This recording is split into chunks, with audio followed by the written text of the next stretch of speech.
Basically പറയുമ്പോൾ ബാക്കി drivers വെച്ച് നോക്കുമ്പോൾ എനിക്ക് നല്ല എക്സ്പീരിയൻസ് കുറവാണ്. പക്ഷേ എൻ്റെ മൈൻഡിൽ like I can do it എന്ന് പറയുന്നൊരു സാധനമുണ്ട്. ഫസ്റ്റ് ഇന്റർനാഷണൽ ഫീമെയിൽ റേസർ ആണ് എന്നുള്ളൊരു. ഇപ്പോൾ ഇന്ത്യൻ F4 ഫസ്റ്റ് ഈ ഹാലോ എക്വിപ്ഡ് ആയിട്ടുള്ള F4 കാറ്റഗറിയിൽ ഫസ്റ്റ് ഇന്ത്യൻ പാർട്ടിസിപ്പൻറ്റ് ഞാനാണ്. നമ്മളൊരു ബോഡിയിലെ ഹാർട്ട് ഫങ്ഷൻ എന്ന് പറയുന്ന പോലെ എനിക്കൊരു ഹാർട്ട് ടു എൻജിൻ കണക്ഷനാണ്. എങ്ങനെ ഇവിടെ എത്തിയെന്ന് എനിക്കതേ പറയാനുള്ളൂ പാഷൻ. നിങ്ങളൊരു കോഴിക്കോടുകാരിയായിട്ടുള്ളൊരു മുസ്ലിം പെൺകുട്ടി ഈ ഒരു സ്പേസിലേക്ക് എത്തുക എന്ന് പറയുന്നതും കൂടെ വാർത്തയിൽ പ്രൊജക്റ്റ് ചെയ്യുന്നുണ്ട്. എവിടെ ജനിച്ചു, എന്ത് ജനിച്ചു, അതൊക്കെ നമ്മളെ മൈൻഡിൽ കൊടുക്കുന്ന ലിമിറ്റേഷൻസ് ആണ്. നമ്മൾ സ്വന്തം ഉള്ളുന്നൊരു കാര്യം ചെയ്യണമെന്ന് തോന്നിയിട്ടുണ്ടെങ്കിൽ അത് പ്ലേസോ ജെൻഡറോ അല്ലെങ്കിൽ അവരെ കാസ്റ്റോ കാര്യങ്ങളോ നോക്കേണ്ട ആവശ്യമില്ല. എൻ്റെ കൂടെ റേസ് ചെയ്ത ഡ്രൈവേഴ്സൊക്കെ എന്ന് വെച്ചാൽ 4 to 5 years ഓൾഡ് ആകുന്ന സമയത്തിൽ കാർട്ടിങ്ങിൽ സ്റ്റാർട്ട് ചെയ്ത ആൾക്കാരാണ്. അപ്പോൾ അവർ 8 to 10 years of muscle memory കോമ്പറ്റീഷനുണ്ട്. എന്നെ സംബന്ധിച്ച് നോക്കുമ്പോൾ എനിക്ക് ആ ഒരു ബാക്ക്ഗ്രൗണ്ട് ഇല്ല. ഞാൻ എൻ്റെ ഒരു കാര്യം മാത്രമേ ഫോക്കസ് ചെയ്തിട്ടുള്ളൂ. മറ്റുള്ളവരെന്ത് പറയുന്നത് ജഡ്ജ് ചെയ്യുന്നതൊന്നും ചെയ്തിട്ടില്ല. അപ്പോൾ നമ്മൾ സ്വന്തമായിട്ട് എന്തെങ്കിലും ഒരു കാര്യത്തിന് നമ്മളായിട്ട് കംപ്ലീറ്റ്ലി പ്രിപ്പയർ ചെയ്യുമ്പോൾ എക്സ്റ്റേണൽ ആയിട്ട് വരുന്ന സെറ്റ് ബാക്സും കാര്യങ്ങളൊക്കെ ഇങ്ങനെ വന്ന് തൊട്ട് നോക്കിയുള്ളൂ. അവർക്കൊന്നും ഉള്ളിലോട്ട് വരാൻ കഴിയില്ല, അല്ലെങ്കിൽ നമ്മളെ ബ്രേക്ക് ചെയ്യാൻ കഴിയില്ല. എൻ്റെ ഉപ്പ അമ്മ എന്ന് വെച്ചിട്ടുണ്ടെങ്കിൽ ഗേള് ബോയ് എന്നുള്ളൊരു കാറ്റഗറൈസ് ചെയ്തിട്ടല്ല നമ്മൾ വീട്ടിലുള്ള ആൾക്കാരെ വളർത്തിയത്. നമ്മളെ പേഴ്സണാലിറ്റി ബിൽഡ് ചെയ്യാൻ നമ്മൾ ചൂസ് ചെയ്യുന്ന കാര്യത്തിൽ നമ്മൾ ഹാപ്പി ആവുക എന്നുള്ളൊരു ഇതിലാണ്. ഡ്രൈവറായിട്ടുള്ളിലിരിക്കുമ്പോൾ അതിൻ്റെ ഉള്ളിലുള്ള ടെമ്പറേച്ചർ എന്ന് പറയുന്നത് അപ് ടു 40 ഡിഗ്രിയാണ്. പിന്നെ ജി ഫോഴ്സ് എന്ന് പറയുന്നത് 2G to 5G ഗ്രാവിറ്റേഷണൽ ഫോഴ്സാണ് കോർണേഴ്സിൽ വരുന്നത്. ബ്രേക്കിംഗ് പ്രഷർ എന്ന് പറയുന്നത് 16 to 100 kg ആണ്. ഓരോ കോർണേഴ്സ് എത്തുമ്പോൾ അത്രയും ഫോഴ്സ് കൊടുക്കണം. എന്തെങ്കിലും ഒരു മിസ്റ്റേക്ക് വരുമ്പോൾ പിന്നെ ലൈക്ക് ഒന്നില്ലെങ്കിൽ വണ്ടി സ്പിന്നാവും, ഇല്ലെങ്കിൽ കയ്യിൽ നിന്ന് പോകും. എക്സ്ക്യൂസസ് ആണ് പിന്നെ പറയുന്ന ആൾക്കൊക്കെ. ഇപ്പോൾ പാരൻസ് സപ്പോർട്ട് ചെയ്യുന്നില്ലെങ്കിൽ അവർക്ക് ഫിനാൻഷ്യൽ സാധനമില്ല. എനിക്കിതൊന്നും ഇല്ലായിരുന്നു. ഞാനിപ്പോൾ എൻ്റെ കയ്യിൽ ഇതൊന്നും ഇല്ലാത്ത സമയത്ത് ഞാൻ ജസ്റ്റ് വീഡിയോയിൽ ഓൺ ബോർഡ് കണ്ടിട്ട് ആ ബ്രേക്കിങ്ങും ഷിഫ്റ്റിങ്ങും സൗണ്ട് കേട്ടിട്ടായിരുന്നു ഞാൻ കോർണേഴ്സും ആ ഡ്രൈവേഴ്സ് പോകുന്ന കാര്യങ്ങളൊക്കെ ഞാൻ പഠിച്ചുകൊണ്ടിരുന്നത്. യൂറോപ്യൻസിൻ്റെ ഡ്രൈവേഴ്സിനെ നോക്കുകയാണെങ്കിൽ അവർക്ക് സ്പോർട്സ് മാനേജ്മെൻറ്റ് ഉണ്ട്. കാരണം ഇവിടെ അതില്ല. ഇവിടെ നമുക്ക് നോർമലായിട്ട് നല്ലൊരു റോഡ് പോലും ഇല്ല. ഞാൻ അതിൽ എഴുതി വെച്ചത് from crack to road to F1 like most worst road to most engineered road എന്നുള്ളൊരു ഇതുപോലെ ആയിരിക്കും. എൻ്റെ മുമ്പിലിരിക്കുന്ന വ്യക്തി എന്ന് പറയുന്നത് ഭയങ്കരമായിട്ട് എന്നെ എക്സൈറ്റ് ചെയ്യിപ്പിക്കുന്ന ഒരാളാണ്. ഫോർമുല 4 ചാമ്പ്യൻഷിപ്പിൽ പങ്കെടുക്കാൻ പോകുന്ന സാൽവ മർജാൻ എന്ന് പറയുന്ന കോഴിക്കോടുകാരിയാണ് കേട്ടോ, മലയാളിയാണ്. ഇത് ഭയങ്കര ഒരു അത്ഭുതമാണ്. കാരണം എന്ന് വെച്ചാൽ ഒരു കോഴിക്കോടുകാരി അങ്ങനെ ഒരു മത്സരത്തിൽ നമ്മളിപ്പോൾ എനിക്കറിയാവുന്നുള്ളത് ഇപ്പോൾ ഫോർമുല 1 കേൾക്കുമ്പോൾ നമ്മൾ ഒന്നും മൈക്കിൾ ഷൂമേക്കർ ഓർക്കും, പിന്നെ നരേൻ കാർത്തികേയൻ ഓർക്കും. ഈ 2 പേരാണ് എനിക്കറിയാവുന്നുള്ളത്. അതിൽ നരേനാണ് കൂടുതൽ ഞാൻ ഇന്ത്യക്കാരനായതുകൊണ്ട് ഫോളോ ചെയ്തിട്ടുള്ളത്. ഷൂമേക്കറിനെ നമ്മളെല്ലാവരും നോക്കുന്ന രീതിയിൽ ഒരു വലിയ കാർ റേസറാണെന്നറിയാം, പക്ഷേ ഫോളോ ചെയ്ത് പോവുക, അയാളുടെ കാര്യങ്ങൾ നോക്കുകയോ ചെയ്തിട്ടില്ല. അപ്പോഴാണ് ഒരു ഇന്ത്യൻ റേസർ പെൺകുട്ടി ഭയങ്കര കുറേ റെക്കോർഡുമായിട്ട് എൻ്റെ മുമ്പിൽ വന്നിരിക്കുക. അളിയ എങ്ങനെ ഇവിടെ എത്തിയത്? അതാണ് എൻ്റെ ചോദ്യം. എത്തിയത് ലൈക്ക് ഒബ്വിയസ്ലി എനിക്ക് കാറിനോടുള്ള ഒരു പാഷനും എനിക്ക് ആ ഒരു കാർ ഇപ്പം നമ്മളൊരു ബോഡിയിലെ ഹാർട്ട് ഫങ്ഷൻ എന്ന് പറയുന്ന പോലെ എനിക്ക് ആ ഒരു ഹാർട്ട് ടു എൻജിൻ കണക്ഷനാണ്. സോ അപ്പം നോർമലി ഞാൻ പറയും എനിക്ക് അതിൻ്റെ ഓരോ വൈബ്രേഷൻ അണ്ടർസ്റ്റാൻഡ് ചെയ്ത് അതിൻ്റെ ലിമിറ്റ് ക്രോസ് ചെയ്ത് ആ വണ്ടി ആയിട്ടുള്ളൊരു ബാലൻസ്. ഇപ്പം ഞാൻ നോർമൽ കാർ ഓടിക്കുകയാണെങ്കിലും എനിക്ക് ആ ഒരു ക്രേസ് ഉണ്ട്. അപ്പം ഞാനൊരു 10th +1 പഠിക്കുമ്പോൾ കെൻ ബ്ലോക്കിൻ്റെ റാലി റേസിങ്ങിൻ്റെ വീഡിയോസ് കാണാൻ തുടങ്ങി. അപ്പം ലൈക്ക് മോട്ടോർ സ്പോർട്ട് എന്ന് പറഞ്ഞൊരു കാറ്റഗറി ഔട്ട് ഓഫ് ഇന്ത്യ ഉണ്ട് എന്നുള്ള ആ ഒരു ലൈക്ക് ഇൻഫർമേഷൻസ് കിട്ടി. പിന്നെ ഈ വീഡിയോസ് കാണുമ്പോൾ ഒക്കെ ലൈക്ക് അതിപ്പോൾ കണ്ടാലും എനിക്ക് ലൈക്ക് ഗൂസ് ബംസ് ഇങ്ങനെ പോകും, ആ ഒരു റഷും കാര്യങ്ങളും. അപ്പോൾ പിന്നെ ഞാൻ അതിനെപ്പറ്റി കൂടുതലായിട്ട് റിസർച്ച് ചെയ്തു. അപ്പം ഇങ്ങനെ ട്രാക്കിൻ്റെ ലേണിങ്ങും അത് കഴിഞ്ഞിട്ട് പ്രൊഫഷണൽ റേസിംഗ് ലൈസൻസ് എന്ന് പറയുന്ന ഒരു ലൈസൻസ് ഉണ്ട്. അപ്പം എൻ്റെ അപ്പോഴൊരു മൈൻഡിൽ കൊടുത്തൊരു സാധനമാണ് എനിക്ക് പ്രൊഫഷണൽ റേസിംഗ് ലൈസൻസ് എടുക്കണം. അപ്പം എൻ്റെ മൈൻഡിലേക്ക് കംപ്ലീറ്റ്ലി റേസർ ആവണം എന്നുള്ളൊരു ഇതുണ്ടായിട്ടില്ല. ലൈക്ക് റേസിംഗ് ഡ്രൈവർ ആവണം, പക്ഷേ അത് പഠിക്കണം എന്നുള്ളൊരു സംഭവം ഉണ്ടായിരുന്നു. പിന്നെ അതിനെപ്പറ്റി റിസർച്ച് ചെയ്തപ്പം നമ്മളെ ചുറ്റും ട്രാക്കോ കാര്യങ്ങളോ ഒന്നുമില്ല, ഓപ്പർച്യൂണിറ്റി ഇല്ല, പിന്നെ എക്സ്പെൻസീവ് ആണ്.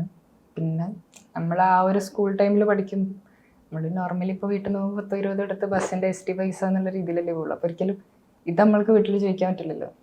തൊട്ടിലേക്ക് അതിൻ്റെ ഒരു ടൈം ആകുമ്പം ഞാൻ ഫ്യൂച്ചറിൽ എപ്പോഴെങ്കിലുമൊക്കെ ചെയ്യണം എന്നുള്ള രീതിയിൽ ഞാനിങ്ങനെ കുറേ ടൈം ഗ്യാപ്പ് വന്നു. പക്ഷേ നോർമലി ഡ്രൈവേഴ്സൊക്കെ ഇപ്പോൾ ഞാൻ എൻ്റെ കൂടെ റേസ് ചെയ്ത ഡ്രൈവേഴ്സൊക്കെ എന്ന് വെച്ചാൽ 4 to 5 years ഓൾഡ് ആകുന്ന സമയം മുതൽ കാർട്ടിങ്ങിൽ സ്റ്റാർട്ട് ചെയ്ത ആൾക്കാരാണ്. അപ്പോൾ അവർ 8 to 10 years of muscle memory കോമ്പറ്റീഷനുണ്ട്. എന്നെ സംബന്ധിച്ച് നോക്കുമ്പോൾ എനിക്ക് ആ ഒരു ബാക്ക്ഗ്രൗണ്ട് ഇല്ല. അപ്പോൾ ഈ ആത്മവിശ്വാസ കുറവുണ്ട് എന്നല്ലല്ലോ അതിൻ്റെ അർത്ഥം, ആത്മവിശ്വാസം കൂടുതലുണ്ടെന്നാണ് അതിൻ്റെ അർത്ഥം. അപ്പോൾ കാരണം അത്രയും ഇത് എത്തിപ്പിടിക്കണ്ടേ. ഈ വീട്ടിലെങ്ങനെയായിരുന്നു സപ്പോർട്ട്? ചെറുപ്പത്തിൽ ഇത് കാണുമ്പോൾ അവർ ഐഡൻറ്റിഫൈ ചെയ്തിരുന്നോ?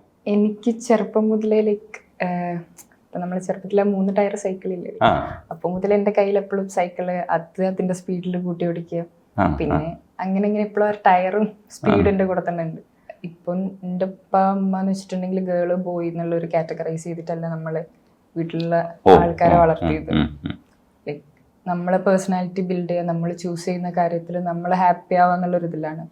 അപ്പൊ ഗേൾസിന് പൊതുവെ നമ്മളെന്താ ബേബി ഡോള് കാര്യങ്ങൾ വാങ്ങിക്കൊടുക്കും, ബോയ്സിന് കാർ വാങ്ങിക്കൊടുക്കും. നമുക്ക് അങ്ങനത്തെ ഒരു കാറ്റഗറൈസ് ഇല്ല. ഒരിക്കലും ലൈക്ക് നമ്മളെ വിങ്സ് കട്ട് ചെയ്യുക അല്ലെങ്കിൽ ആ ഒരു ക്ലോസ്ഡ് ഡോർ എന്നുള്ളൊരു സംഭവം വീട്ടിൽ ഫീൽ ചെയ്തിട്ടില്ല. എന്ത് ചെയ്യുകയാണെങ്കിലും, സ്കൂളിലാണെങ്കിലും അതിൻ്റെ ഹയർ എഡ്യൂക്കേഷൻ ആണെങ്കിലും ഇതിൽ പോവുകയാണെങ്കിലും നമ്മൾ ഹാപ്പി ആണെങ്കിൽ അവർ സപ്പോർട്ട് ചെയ്യും. ഹയർ സ്റ്റഡീസ് ഒക്കെ ഇവിടെ ആയിരുന്നില്ല, ദുബായിലായിരുന്നു, ഇന്ത്യയിലല്ലായിരുന്നു?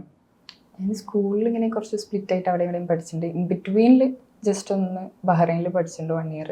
പിന്നെ ഞാൻ തിരിച്ചു വന്നു. പിന്നെ കോളേജ് ഞാൻ കോളേജായിട്ട് പോയിട്ടില്ല. ഞാൻ എൻട്രൻസ് പഠിച്ചു +2 കഴിഞ്ഞിട്ട്. എനിക്ക് മെഡിസിനോട് നല്ല ഇഷ്ടമാണ്, ലൈക്ക് പഠിക്കാൻ നല്ല ഇഷ്ടമാണ്. അതിപ്പോൾ പഠിക്കുകയാണെങ്കിലും അതിൻ്റെ കണ്ടന്റ് എന്താണെന്ന് നോക്കിയിട്ട് പഠിക്കാൻ ഇഷ്ടം, ആ ഒരു പാഷനേറ്റ് ആയിട്ട്. അപ്പോൾ പിന്നെ എനിക്ക് BDSA കിട്ടിയില്ല. അപ്പം എനിക്ക് എൻ്റെ മൈൻഡിൽ MBBS വേണമെന്നായിരുന്നു. അപ്പം അത് കിട്ടാത്തതുകൊണ്ട് പിന്നെ ഞാൻ നോക്കിയില്ല. പിന്നെ എനിക്ക് ഓസ്ട്രേലിയയിൽ കിട്ടിയപ്പോൾ കോവിഡിൻ്റെ ഇഷ്യൂ ഉണ്ടായിരുന്നു. അപ്പോൾ പിന്നെ ആ ഒരു ഇതായപ്പോൾ അത് ഡ്രോപ്പായി. പിന്നെ ഞാൻ ലാസ്റ്റ് ഇതിലേക്ക് പോവാന്നുള്ള എൻ്റെ ഒരു ഫ്രണ്ട് ഉണ്ട്. ഞാൻ എപ്പോഴും ഇങ്ങനെ പറയും എനിക്ക് തന്നെ പോകണം കോയമ്പത്തൂരുണ്ട്.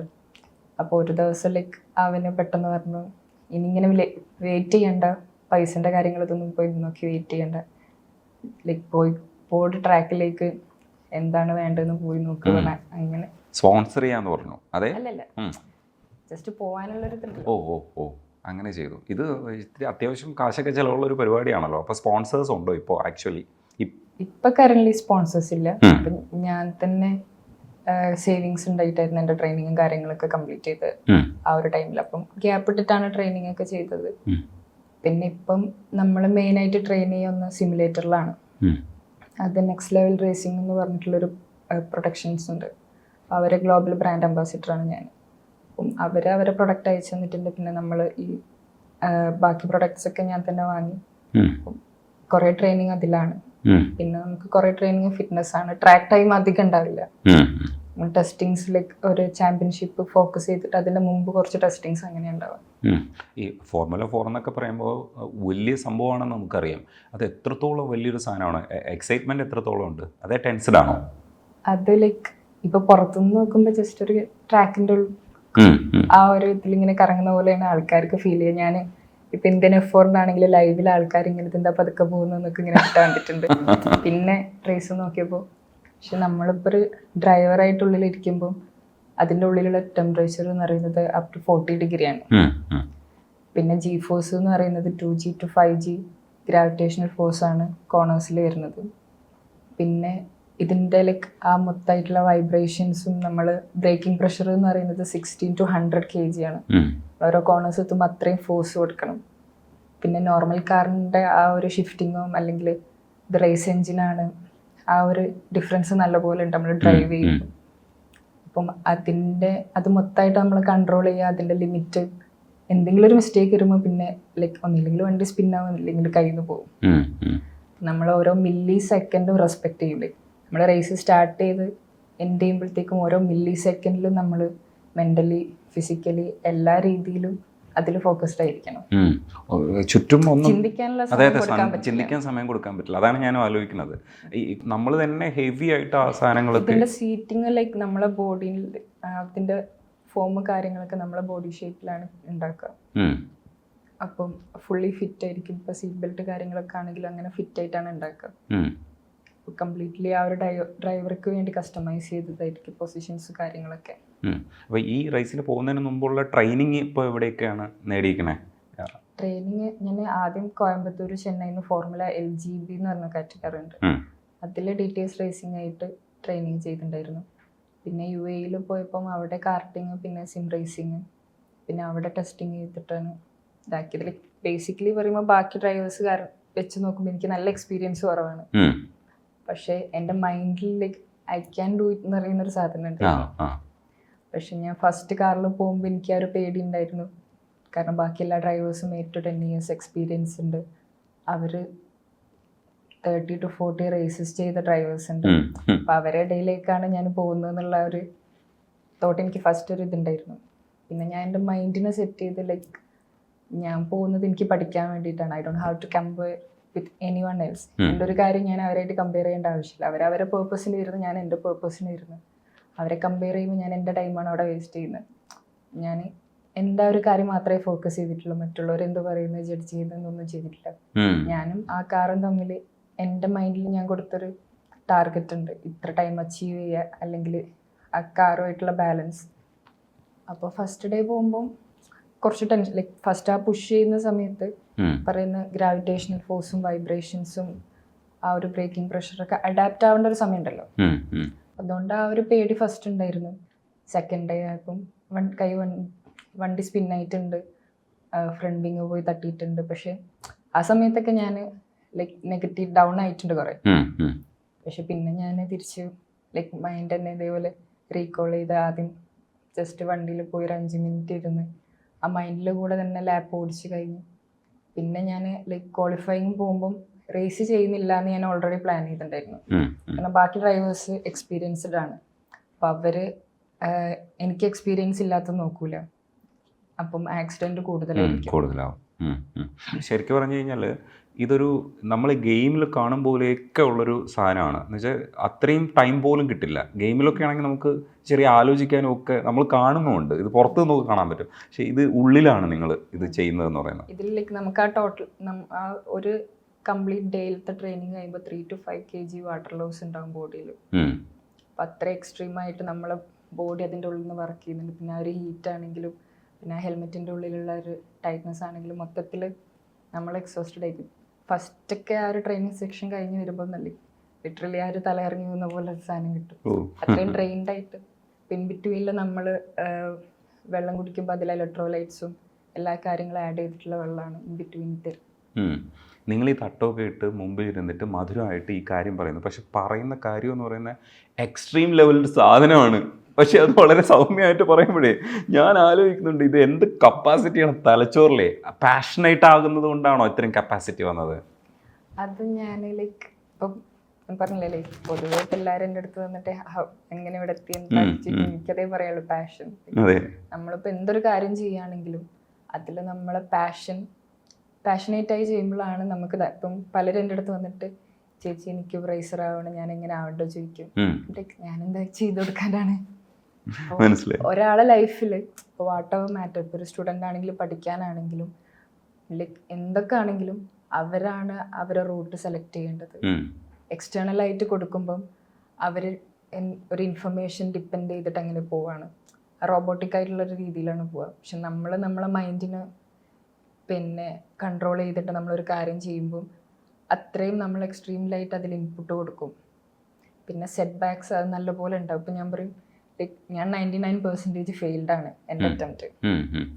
നടക്കുന്നുള്ള ഞാൻ എൻ്റെ മൈൻഡിൽ കൊടുക്കുന്ന ആ ഒരു പാഷനാണ് ഇവിടെ എത്തിച്ചെന്നുള്ളൊരു ട്രസ്റ്റ് എനിക്കുണ്ട്. അപ്പം ആർക്ക് എവിടെ എത്തണമെങ്കിലും അവരുള്ളെന്നാണ് അവർ പ്ലാൻ ചെയ്യേണ്ടത്.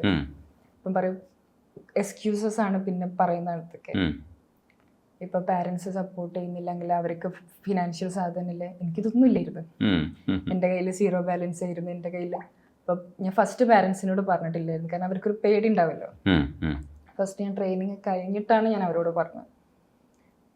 അത്താത്താക്കും അനിയനൊക്കെ അറിയാം, പക്ഷേ ലൈക്ക് ഉമ്മേൻ്റോട് പറയുമ്പോൾ ആ ഒരു ടെൻഷൻ ഡിഫറെൻ്റ് ആയിരിക്കുമല്ലോ. പക്ഷെ വൺസ് അത് കഴിഞ്ഞിട്ട് വീഡിയോ കാണിച്ചു കൊടുത്തപ്പോൾ ലൈക്ക് ഹാപ്പി ആയിട്ടാണ് അത് നോക്കി. ഇപ്പോൾ എനിക്ക് തോന്നുന്നു ഈ ഫസ്റ്റ് ഇൻ്റർനാഷണൽ ഫീമെയിൽ റേസർ ആണ് എന്നുള്ളൊരു ഇത് ഞാൻ വായിച്ചു കേട്ടു. ഫസ്റ്റ് ഇപ്പോൾ ഇന്ത്യൻ F4 ഫസ്റ്റ് ഈ ഹാലോ എക്വിപ്ഡ് ആയിട്ടുള്ള F4 കാറ്റഗറിയിൽ ഫസ്റ്റ് ഇന്ത്യൻ പാർട്ടിസിപ്പൻറ്റ് ഞാനാണ്. പക്ഷെ ഇപ്പം വേറൊരു ഗേളും കൂടി ഉണ്ട്, നോർത്ത് ഇന്ത്യൻ ആണോ തോന്നുന്നു, ശ്രേയ എന്ന പേര്. അവൾ റേസ് ചെയ്തിട്ടുണ്ട്. അപ്പം ഫസ്റ്റ് റേസ് കംപ്ലീറ്റ് ചെയ്ത അവളാണ്. പക്ഷെ ഫസ്റ്റ് പാർട്ടിസിപ്പേറ്റ് ചെയ്തത് ഞാനാണ്. ഇത് എക്സൈറ്റ് ചെയ്യുന്ന ഒരു ഘടകമാണ് നിങ്ങളവിടെ എത്തുക എന്ന് പറയുന്നത്. ഞാൻ ചോദിച്ചതുപോലെ എക്സൈറ്റ്മെൻ്റ് ആണോ ഈ ടെൻഷനാണോ ഇപ്പോൾ റേസിന് പോകുന്നതിന് തൊട്ട് മുമ്പ് നമ്മുടെ മനസ്സിൽ ഏറ്റവും കൂടുതൽ നിറയുന്നത് എക്സൈറ്റ്മെൻ്റ് ആണോ? ടെൻഷൻ ഉണ്ടാവില്ല, പക്ഷെ നമുക്ക് മൈൻഡിൽ ഇപ്പം ഓരോ ഡിഫറെൻറ്റ് ട്രാക്കാണ്. എനിക്ക് ചെന്നൈയിലത്തെ ട്രാക്കിൽ ഇപ്പോൾ ഫസ്റ്റ് ഞാൻ പോയപ്പം എൻ്റെ ടൈമിങ് 3 ആയിരുന്നു. പുഷ് ചെയ്യാൻ പറ്റിയില്ല പറഞ്ഞില്ലേ. പിന്നെ അവിടുന്ന് 2.20 ആയി. എൻ്റെ ടാർഗറ്റ് എന്ന് പറയുന്നത് മിനിമം 1.58 ആക്കണം എന്നായിരുന്നു. അപ്പം ഞാൻ പിന്നെ എഞ്ചിനീയറിനോട് പറഞ്ഞു ലൈക്ക് എനിക്ക് ജസ്റ്റ് 1 day ആയിട്ടുള്ള ഒരു ഫ്ലോയിൽ ഓടിച്ചാൽ മതി. പിന്നെ ഈ ടെലിമെൻ്ററി കാര്യങ്ങൾ ഞാൻ ഫോക്കസ് ചെയ്യാതെ എൻ്റെ ഒരു ഫ്ലോയിൽ ഓടിച്ചപ്പോൾ എനിക്ക് ആ 1.2 മിനിറ്റിൻ്റെ അണ്ടറിൽ കൊണ്ടുപോകാൻ പറ്റി. അപ്പം എന്നെ സംബന്ധിച്ച് ഞാൻ ടാർഗറ്റ് ചെയ്ത സാധനം അച്ചീവ് ചെയ്തു. അത് മതി കോൺഫിഡൻസിന്. അപ്പം ഞാൻ പോകുന്നത് ഓക്കെ, ഇവിടം വരെ ഞാൻ എത്തി, ഇനി എനിക്ക് നെക്സ്റ്റ് ടാർഗറ്റുകൾ എൻ്റെ ഒരു മൈൻഡിലുള്ള ഇതുണ്ട്. അപ്പം ഞാൻ കംപ്ലീറ്റ്ലി ആ ഒരു ഇതാണ്. അപ്പം നമ്മൾ സ്വന്തമായിട്ട് എന്തെങ്കിലും ഒരു കാര്യത്തിന് നമ്മളായിട്ട് കംപ്ലീറ്റ്ലി പ്രിപ്പയർ ചെയ്യുമ്പോൾ എക്സ്റ്റേണലായിട്ട് വരുന്ന സെറ്റ് ബാക്സും കാര്യങ്ങളൊക്കെ ഇങ്ങനെ വന്ന് തൊട്ട് നോക്കിയുള്ളൂ. അവർക്കൊന്നും ഉള്ളിലോട്ട് വരാൻ കഴിയില്ല, അല്ലെങ്കിൽ നമ്മളെ ബ്രേക്ക് ചെയ്യാൻ കഴിയില്ല. സോ നമ്മൾ കംപ്ലീറ്റ്ലി നമ്മളെ ഒരു കാര്യം ഡ്രീം ചെയ്ത് അതിലേക്ക് നമ്മളെ കംപ്ലീറ്റ് എന്തൊക്കെയാണോ വേണ്ടത് അത് റിസർച്ച് ചെയ്ത് അത് ഇതാക്കി അതിന് വേണ്ടിയിട്ട് മേ ബി ഞാനിപ്പോൾ പോയതിൽ നല്ല ഡൗൺസ് ഉണ്ട്, നല്ല ഫ്രസ്ട്രേഷൻസ് ഉണ്ട്, ഇമോഷണലി വീക്കായ സമയമുണ്ട്. അല്ലാതെ ട്രെയിനിങ് ഒന്നും ഇല്ല. നമ്മൾ ഇത്തരം ഇമോഷണൽ ആയിട്ടുള്ള കാര്യങ്ങളും നമ്മുടെ ഡൗൺസും ഒക്കെ മാനേജ് ചെയ്യാൻ ട്രെയിനറൊന്നും ഇല്ല. ഇമോഷണലായി ഞാൻ കംപ്ലീറ്റ്ലി 1 man ഷോ പോലെ ആയിരുന്നു. അപ്പം യൂറോപ്യൻസിന്റെ ഡ്രൈവേഴ്സിനെ നോക്കുകയാണെങ്കിൽ അവർക്ക് സ്പോർട്സ് മാനേജ്മെന്റ് ഉണ്ട്. കാരണം ഇവിടെ അതില്ല. ഇവിടെ നമുക്ക് നോർമലായിട്ട് നല്ലൊരു റോഡ് പോലും ഇല്ല. അപ്പൊ ഞാനിങ്ങനെ ഇതിങ്ങനെ സ്റ്റോറി എഴുതുന്ന പോലെ ഇങ്ങനെ എഴുതിക്കും. അപ്പൊ ഞാൻ അതിൽ എഴുതി വെച്ചത് from crack to road to F1, like most worst road to most engineered road എന്നുള്ളൊരു ഇതുപോലെ എഴുതി. അതിൻ്റെ കൂടെ തന്നെ മീഡിയ ശ്രദ്ധിക്കുന്ന ഒരു കാര്യം എന്ന് പറയുന്നത്, നിങ്ങളൊരു കോഴിക്കോടുകാരിയായിട്ടുള്ളൊരു മുസ്ലിം പെൺകുട്ടി ഈ ഒരു സ്പേസിലേക്ക് എത്തുക എന്ന് പറയുന്നതും കൂടെ വാർത്തയിൽ പ്രൊജക്റ്റ് ചെയ്യുന്നുണ്ട്. അപ്പോൾ അതിനെ പറ്റിയിട്ടുള്ളൊരു കമൻറ്റ് കൂടെ പറയും. ഈ റോഡ് പറഞ്ഞതുപോലെ അതുപോലെ ഒരു കോമഡി ആയിട്ടുള്ള കണ്ടായിരുന്നു പേരാമ്പ്ര മലയോര പ്രദേശം. നമ്മള് എവിടെ ജനിച്ചു, എന്ത് ജനിച്ചു, അതൊക്കെ ലൈക്ക് നമ്മളെ മൈൻഡിൽ കൊടുക്കുന്ന ലിമിറ്റേഷൻസ് ആണ്. ഇപ്പം എല്ലാവരും F1 പറയുമ്പോൾ ഇമ്പോസിബിൾ ആണ്, അത്ര എമൗണ്ട് ഉണ്ട്, അത്ര ഇതുണ്ട്. ഡ്രൈവേഴ്സൊക്കെ ഓൾറെഡി യൂറോ ബ്രിട്ടീഷ് ആ ഒരു ഏരിയയിലുള്ള ആൾക്കാരാണ്, അവർക്കാണ് പറ്റുള്ളൂ എന്ന് നമ്മൾ മൈൻഡിൽ കൊടുക്കുന്നതാണ്. അപ്പം ഞാൻ ലൈക്ക് അങ്ങനെ നോക്കാറില്ല. അപ്പം നമ്മൾ സ്വന്തം ഉള്ളുന്നൊരു കാര്യം ചെയ്യണമെന്ന് തോന്നിയിട്ടുണ്ടെങ്കിൽ അത് പ്ലേസോ ജെൻഡറോ അല്ലെങ്കിൽ അവരെ കാസ്റ്റോ കാര്യങ്ങളോ നോക്കേണ്ട ആവശ്യമില്ല. ഇപ്പോൾ ഒരു സാധാരണക്കാരിയായ കുട്ടി അവിടെ എത്തി എന്ന് പറയുമ്പോൾ ഈ വഴി ഒന്ന് പറഞ്ഞു കൊടുത്തു കഴിഞ്ഞാൽ കുറേ പേർക്ക് ഗുണപ്പെടും. അതൊന്ന് പറയൂ. ഇപ്പം FIA ആണ് ഈ മോട്ടോർ സ്പോർട്ടിൻ്റെ മെയിനായിട്ടുള്ള ഫെഡറേഷൻ. അപ്പം അതിൻ്റെ അണ്ടറിൽ ഓരോ കൺട്രിയിലും ഫെഡറേഷൻസ് ഉണ്ടാവും. ഇപ്പം ഇന്ത്യൻ്റെ ആണെങ്കിൽ FMCI അണ്ടറിൽ 2 wheeler 4 wheeler motor sport licence different ആയിട്ട് ഉണ്ടാവും. അപ്പം ഇതിൻ്റെ അണ്ടറിൽ ഇപ്പോൾ ഫോർമുല 4 എന്ന് പറഞ്ഞ കാറ്റഗറിയിലേക്ക് നമുക്ക് ഇന്ത്യയിൽ നിന്ന് ട്രെയിൻ ചെയ്യാൻ കഴിയില്ല. അപ്പം അതിൻ്റെ ലോവർ കാറ്റഗറി ഉണ്ട്. അല്ലെങ്കിൽ ഇപ്പം ചെറിയൊരു ജൂനിയർ കാറ്റഗറി ആണെങ്കിൽ അവർക്ക് ഇപ്പോൾ ഓൾറെഡി കാർട്ടിംഗ് ചാമ്പ്യൻഷിപ്പുകൾ നടക്കുന്നുണ്ട്. അപ്പോൾ കാർട്ടിങ്ങിൽ പ്രാക്ടീസ് തുടങ്ങാം, ഒരു ടീമായിട്ട് ജോയിൻ ചെയ്ത് അവിടുന്ന് ട്രെയിനിങ് കാര്യങ്ങൾ എടുത്ത് പിന്നെ നമുക്ക് ലൈസൻസ് കിട്ടും. നമ്മൾ അഡ്വാൻസ്ഡ് ട്രെയിനിങ് കഴിഞ്ഞാൽ അത് കഴിഞ്ഞിട്ട് പിന്നെ ചാമ്പ്യൻഷിപ്പ് അറ്റൻഡ് ചെയ്യാം. എന്നിട്ട് പിന്നെ സീനിയർ കാറ്റഗറിയിലേക്ക് ജമ്പ് ചെയ്യാം. ഇപ്പം ലേറ്റ് ആയിട്ട് സ്റ്റാർട്ട് ചെയ്യുന്നതാണെങ്കിൽ എല്ലാവരും പറയും ചെറുപ്പത്തിലേ സ്റ്റാർട്ട് ചെയ്യണ്ടേ. അങ്ങനെയില്ല, മൈൻഡ് പവറാണ്. അപ്പം ഞാനിപ്പോൾ എൻ്റെ കയ്യിൽ ഇതൊന്നും ഇല്ലാത്ത സമയത്ത് ഞാൻ ജസ്റ്റ് വീഡിയോയിൽ ഓൺ ബോർഡ് കണ്ടിട്ട് ആ ബ്രേക്കിങ്ങും ഷിഫ്റ്റിങ്ങും സൗണ്ട് കേട്ടിട്ടായിരുന്നു ഞാൻ കോർണേഴ്സും ആ ഡ്രൈവേഴ്സ് പോകുന്ന കാര്യങ്ങളൊക്കെ ഞാൻ പഠിച്ചുകൊണ്ടിരുന്നത്. ആ ഒരു റിഫ്ലെക്സ് നോക്കിയിട്ട്. അപ്പം എക്സ്ക്യൂസാണ് അങ്ങനെയൊക്കെ പറയുമ്പോൾ. അപ്പം അങ്ങനെ കംപ്ലീറ്റ്ലി ഷാർപ്പ്. പിന്നെ ഡിഫറെൻറ്റ് കാറ്റഗറീസ് ഉണ്ട്, ഡിഫറെൻറ്റ് ഡിസിപ്ലിൻസ് ഉണ്ട്. അപ്പം അത് എന്താണോ നമുക്ക് വേണ്ടത് എന്നുള്ളത് അത് വെച്ച് ചൂസ് ചെയ്യാം. എന്നിട്ട് 4 വീലർ 2 വീലർ ലൈസൻസ് ഇന്ത്യയിൽ നിന്നാണെങ്കിൽ FMCൻ്റെ അണ്ടറിൽ എടുക്കാം. എന്നിട്ട് പിന്നെ ഇവിടെ കാറ്റഗറീസും റേസും കുറവാണ്. Better going out side, like extreme ആയിട്ടുള്ളൊരു ഡ്രീം ആണെങ്കിൽ ഇന്ത്യയിൽ പുറത്തേക്ക് തന്നെ പോകണം. ഈ ഇടയ്ക്ക് പറയുന്ന സമയത്ത് ഈ കോർണർ ഗ്രാവിറ്റിയെ കുറിച്ച് പറയുന്നുണ്ട്, ടെമ്പറേച്ചറിനെ കുറിച്ച് പറയുന്നുണ്ട്. അല്ല, ഇതൊക്കെ ഫിസിക്കിനെ ബാധിക്കുന്ന കുറേ കാര്യങ്ങളാണ്. അപ്പോൾ എങ്ങനെയായിരിക്കും ഇതിൻ്റെ അത്തരത്തിലുള്ള ട്രെയിനിങ്? ഇപ്പം നോർമലായിട്ട് ഇപ്പോൾ F1 ഡ്രൈവർ ഒരു ഫോർമുല ഡ്രൈവറിന് കമ്പയർ ചെയ്യാന്ന് പറയുന്നത് ഫൈറ്റർ ജെറ്റ് പൈലറ്റിൻ്റെ ഫിറ്റ്നസ് ആണ്. ഓ, അത്രയും സെയിം ലെവൽ ഓഫ് ഇതായിരിക്കും. നമ്മളിപ്പം എൻഡുറൻസ് ആയിട്ട് പ്രാക്ടീസ് ചെയ്യും. ലൈക്ക് കാർഡിയോ, നല്ല എക്സ്ട്രീം കാർഡിയോ സ്ട്രെങ്ത് ഉണ്ടായിരിക്കണം. പിന്നെ റിഫ്ലെക്സ് ആക്ഷൻ, അത്രയും മില്ലി സെക്കൻഡ്സിൽ നമ്മളെ റിഫ്ലെക്സ് വർക്ക് ചെയ്യണം. അപ്പം ഞാനിപ്പം ട്രെയിൻ ചെയ്യലെന്ന് വെച്ചാൽ ബോക്സിംഗ് ആണ്. അപ്പം ഞാൻ ബോക്സിങ്ങിൽ ട്രെയിൻ ചെയ്യുന്നുണ്ട്. പിന്നെ റിഫ്ലെക്സ് ആക്ഷൻ്റെ കുറച്ച് ട്രെയിനിങ് ഉണ്ട്. ബോക്സിംഗ് ട്രെയിനിങ് എന്ന് പറയുമ്പോൾ എന്തെങ്കിലും യന്ത്രത്തിൻ്റെ സഹായത്തോടു കൂടിയാണോ? അത് ഞാൻ ലൈക്ക് ഇലക്ട്രോണിക് ബോക്സിങ്, പിന്നെ അതിൽ ലൈക്ക് ലൈറ്റിൻ്റെ ഇതിൽ വെച്ചിട്ട് ആ റിഫ്ലെക്സ് കൂടുതൽ. അങ്ങനെ കാർഡിയോ, ബോക്സിങ്. പിന്നെ നമ്മൾക്ക് കൂടുതലും മസിൽ ഗെയിൻ ചെയ്യാൻ പാടില്ല. കാരണം മസിൽ ഗെയിം ഇപ്പോൾ നമ്മൾ ഡ്രൈവ് ചെയ്യുമ്പോൾ നമ്മൾ ഇങ്ങനെ നോർമൽ കാർ പോലെ അല്ല സ്റ്റിയറിംഗ് വരും. ഇങ്ങനെ ഈ ഒരു പാർട്ട് മാത്രമാണ് പോകുള്ളൂ. ബാക്കി ഇത് കംപ്ലീറ്റ്ലി ആ ഒരു സ്റ്റഡി ആയിട്ടായിരിക്കും ഉണ്ടാവുക. അപ്പം നമ്മൾ നല്ല മസിൽസ് ബോഡിയിൽ അങ്ങനെ ഉണ്ടാകുമ്പോൾ സ്റ്റിഫ് ആവുമല്ലോ. പിന്നെ ആസ് എ ഗേൾ എന്നുള്ള രീതിയിൽ ഇപ്പം എല്ലാവരും പറയും ഗേൾ പോയി എന്ന് കാറ്റഗറൈസ് ചെയ്യരുത് എന്ന് പറയും. പക്ഷെ ഞാനത് ബിലീവ് ചെയ്യുന്ന ടൈപ്പ് അല്ലല്ലോ. ആൾക്കാരെങ്ങനെ എടുക്കണം എന്ന് എനിക്കറിയില്ല. But biologically there is difference. ആ ഒരു ഡിഫറൻസിന് ഇപ്പോൾ എൻ്റെ ഒരു സെയിം ഇതിലുള്ളൊരു ബോയ് ആണെങ്കിൽ അവന് കൊടുക്കുന്ന എഫേർട്ടും അവനക്ക് ഓൾറെഡി ജനറ്റിക്കലുള്ളൊരു എനർജിയും എൻ്റെത് ഡിഫറെൻ്റ് ആയിരിക്കും.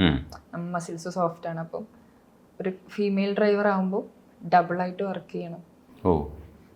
അപ്പം നമ്മളെ ബോഡി സൈക്കിൾ ഡിഫറെൻ്റ് ആണ്, നമ്മളെ കാര്യങ്ങൾ ഡിഫറെൻ്റ് ആണ്. അപ്പം ആ ഒരു ചലഞ്ച് കൊണ്ടാണ് ഐ തിങ്ക് F1 അധികം ഗേൾസ് ഇല്ലാത്ത കുറേ ഇങ്ങനെ ഡിഫറെൻ്റ് ആയിട്ടുള്ള കുറേ ഇതുള്ളതുകൊണ്ട്. F1 20 ഡ്രൈവേഴ്സും ഇതുവരെ ഫീമെയിൽസ് എന്ന് പറയുന്നത് 3-4 ആൾക്കാരാണ് അവിടെ എത്തിയിട്ടുള്ളൂ. അവരും ഒരു ഫുൾ ചാമ്പ്യൻഷിപ്പിലേക്ക് പോയിട്ടില്ല. ഇപ്പോൾ കറൻ്റ്ലി F1 F2 F3 ഒരു ഫീമെയിൽ ഡ്രൈവർ ഉണ്ട്, സോഫിയ എന്ന് പറഞ്ഞിട്ട്. അത് കഴിഞ്ഞ് പിന്നെ F4 ഫീമെയിൽ ഡ്രൈവേഴ്സ് ഉള്ളൂ. അപ്പോൾ ആ ഒരു ചലഞ്ച് ഇങ്ങനെ കുറേ ഡിഫറൻസ് ഉണ്ട്. പിന്നെ ഇപ്പം പക്ഷേ പിന്നെ ഫീമെയിൽ ഡ്രൈവേഴ്സ് വരുന്നുണ്ട്. പിന്നെ F1 അക്കാഡമി എന്ന് പറഞ്ഞ ചാമ്പ്യൻഷിപ്പ് ഉണ്ട്. അപ്പം F1 തന്നെ ഡയറക്റ്റ്ലി ഫീമെയിൽസിനെ പുഷ് ചെയ്യുന്നുണ്ട്. ചെറിയ കാര്യമല്ല. പാഷനാണ് ഇതിൻ്റെ പിന്നിലുള്ളത്. നിങ്ങൾ എവിടെ ജനിച്ചു, എങ്ങനെ ജനിച്ചു, എന്തിന് ജനിച്ചു എന്നൊന്നും ചോദിക്കേണ്ട കാര്യമില്ല. നിങ്ങൾക്ക് എന്താ വേണ്ടത് അത് നേടിയെടുക്കുക. അങ്ങനെയാണ് സാൽമ സംസാരിക്കുന്നത്. വളരെ ലളിതമായി പറയുന്നുണ്ട്, പക്ഷെ പറയുന്നത് ഹൈ ലെവൽ സാധനമാണ്. എനിക്കൊന്നും സങ്കല്പിക്കാൻ പറ്റുന്നില്ല. ഞാൻ നോർമലായിട്ട് ലൈക്ക് എല്ലാവരോടും ഇപ്പോൾ പറയുന്നൊരു കാര്യമാണ്, നമ്മൾ ചായ ഉണ്ടാക്കുകയാണെങ്കിലും 3 ഇൻഗ്രീഡിയൻസും മതി. മിൽക്ക്, പൗഡർ, ഷുഗർ മതി. പക്ഷേ നമ്മൾ പാഷനേറ്റ് ആയിട്ട് ഉണ്ടാക്കിയിട്ടില്ലെങ്കിൽ ടേസ്റ്റ് ഉണ്ടാവില്ല. പക്ഷെ 3 സിമ്പിൾ ആയിട്ടുള്ള ഇൻഗ്രീഡിയൻറ്റ് മതി. അതുപോലെയാണ് നമ്മൾ ലൈഫിൽ ചെയ്യുന്ന എല്ലാ കാര്യവും. നമ്മൾ ആർക്കോ വേണ്ടി എന്തിനോ വേണ്ടി ചെയ്യുമ്പോൾ അതിന് ലൈക്ക് വേർത്ത് ഉണ്ടാവില്ല. ലൈക്ക് അതിൻ്റെ എൻഡിൽ നമ്മൾ ഹാപ്പി ആയിരിക്കില്ല. പക്ഷെ നമ്മൾ എന്ത് സിമ്പിൾ കാര്യം ചെയ്യുമ്പോൾ അത്രയും മനസ്സറിഞ്ഞ് ചെയ്യുമ്പോൾ അതിൻ്റെ ആ ഒരു ഔട്ട്കം ഉണ്ടാവും. വേറെ ലെവൽ. അധികമൊന്നും സംസാരിക്കേണ്ട കാര്യമില്ല. എനിക്ക് ഒരുപാട് ക്വസ്റ്റ്യൻസ് ഉണ്ട്, പക്ഷേ എല്ലാം ഇതുമായി ബന്ധപ്പെട്ടാണ്. എല്ലാം ഇതിനകത്തുണ്ട്. പാഷനാണ്. പാഷൻ്റെ പുറകെ പോയി കഴിഞ്ഞാൽ നടക്കും. ദേ ഇരിപ്പുണ്ട്. പൊളി, അടിപൊളി. Thank you.